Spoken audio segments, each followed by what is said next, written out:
E aí galera do Me Salva, tudo certo?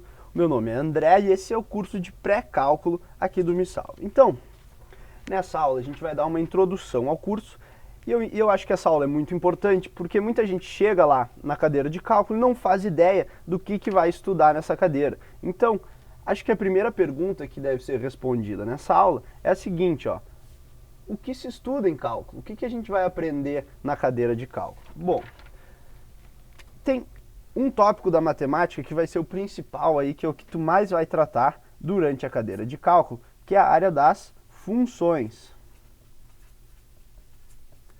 Então lembra lá no colégio que tu tinha as funções lineares, quadráticas,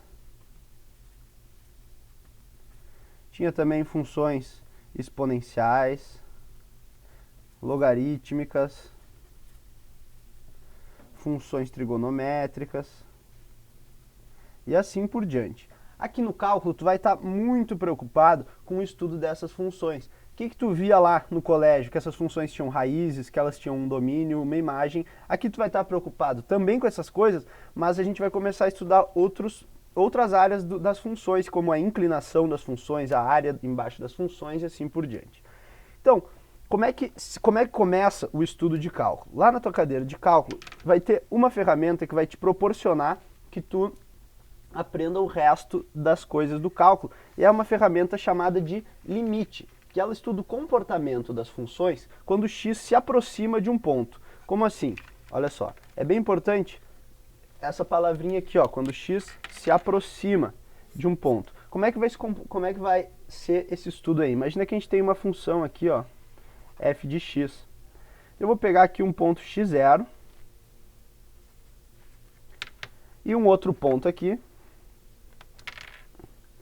que vai ser o ponto A. O que eu vou fazer? Eu vou pegar esse A, em vez de eu avaliar a função no ponto x0, de eu fazer f de x0, não vai ser isso que eu vou fazer. Eu vou fazer o f de A, que vai ser esse ponto aqui, e agora eu vou pegar esse A e ir aproximando ele desse meu x0 aqui. Então eu vou fazer o A se aproximar do x0. Isso aqui é o que a gente chama de limite. E por que isso é importante? Isso aí vai ser a base de todo o cálculo. Imagina, por exemplo, que tu tem aqui uma assíntota. O que significa? Uma assíntota, um ponto em que a função não está definida aqui, em que está fora do domínio da função. Então, se esse ponto aqui é o ponto B, eu nunca vou poder fazer o f de B, por exemplo, porque o f de B não existe. Mas eu posso fazer o f de A e fazer o A se aproximar do B. O A nunca vai tocar no B, mas vai chegar bem perto do B. E daí tu vai ver que essa função, então, próxima do ponto B, está se comportando de uma certa maneira. Mas o principal dos limites é que ele vai te dar a base para estudar outras coisas. Uma delas vai ser a inclinação de funções. Como é que vai ser esse estudo? Imagina então a mesma função que a gente tinha antes, a gente tem ela aqui, e a gente quer saber qual é a inclinação dela num certo ponto. O que é a inclinação? Ó? Olhando de cima aqui, ó, vai ser uma reta tangente a esse ponto aqui.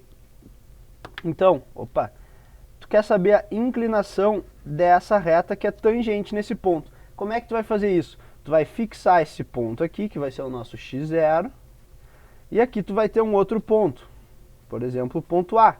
O que eu vou fazer? Ó, imagina uma reta que vai do x0 até o A, ela é uma reta assim, não chega a ser uma reta tangente, certo?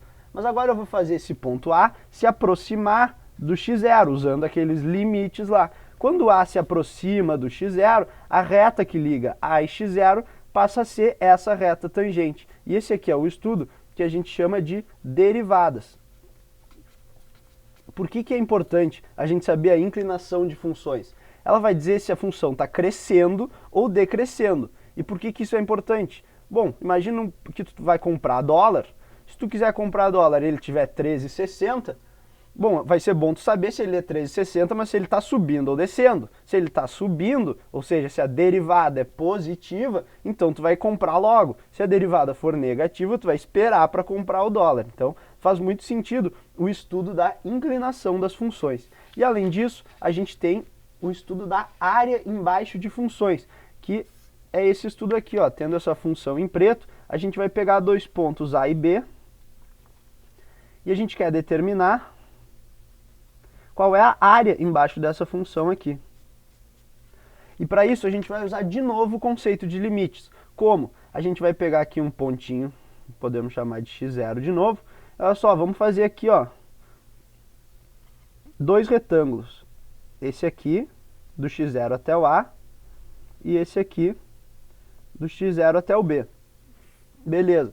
Agora a gente vai fazer a soma dessa área mais essa. Bom, essa área aqui a gente sabe e essa também. Mas nota que aqui, ó, tem um errinho. Isso aqui está para fora da nossa área. O que a gente vai fazer então? A gente vai aplicar o conceito de limites. A gente faz o x0 se aproximar desse A, porque nota o quê? O que vai acontecer? Esse nosso retângulo aqui vai ficar bem fininho. E daí quando a gente somar infinitos desses retângulos, perdão, bem fininhos, a gente vai ter a área em azul total embaixo da função. E esse é o estudo que a gente chama das integrais. Então, essas são as três principais ferramentas que tu vai ver no teu estudo de cálculo.